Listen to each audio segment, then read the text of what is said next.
Welcome to our crash course. In today's video, we will be discussing the Silk Road.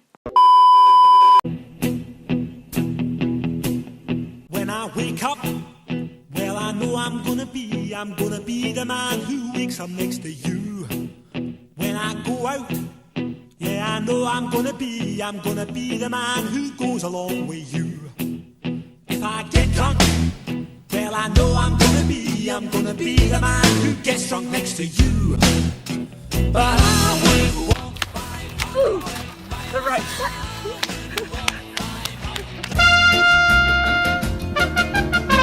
The Silk Road was similar to a big marketplace, connecting the east and west of the Eurasian continent, as well as some of northern Africa. It was called the Silk Road because silk was the most valuable and sought-after item traded, being worth its weight in gold, and was eventually banned from the Roman Empire due to people spending too much money on it. It was also not only a single road.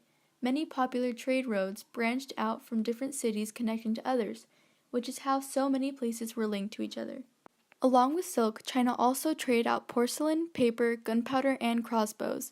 Spices came from India, as well as glass, ivory, metals, and olive oil from empires in the Mediterranean area.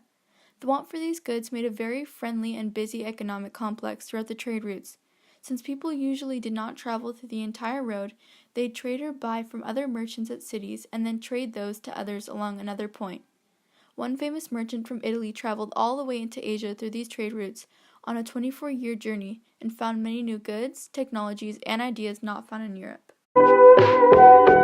I'm drinking out of my glass from the Roman Empire. Oh, I'm just eating my carrots from the Mongolian Empire.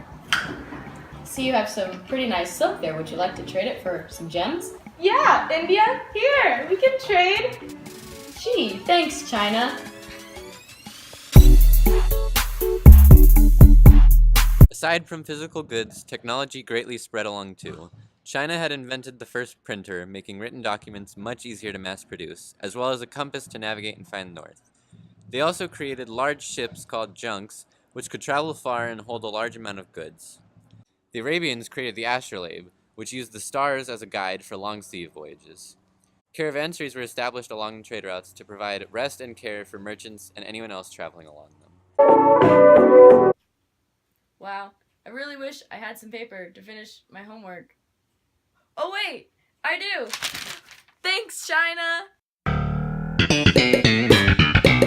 New ideas also came from the east. Buddhism from India spread through missionaries at cities along the way and became very popular among the Chinese. Hinduism also attempted to spread along these routes, but for the most part stayed within India. Diasporic Jews also spread their beliefs along these roads too, creating missionaries along the way and converting people they could get to join.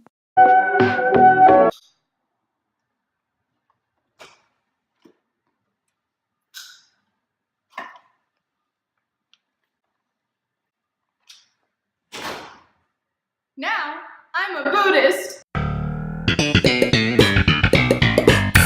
Biological commodities were traded too, intentionally or not. Many new varieties of rice developed from the different environments it was grown in due to being traded. But as with anything good, there was also a bad side. The bubonic plague, or Black Death, as it is also known, rapidly contaminated everyone and everything, making the Silk Road a breeding ground of disaster.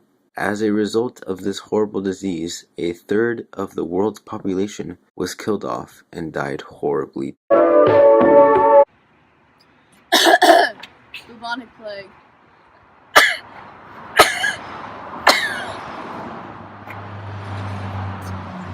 Don't you ever take my stuff again.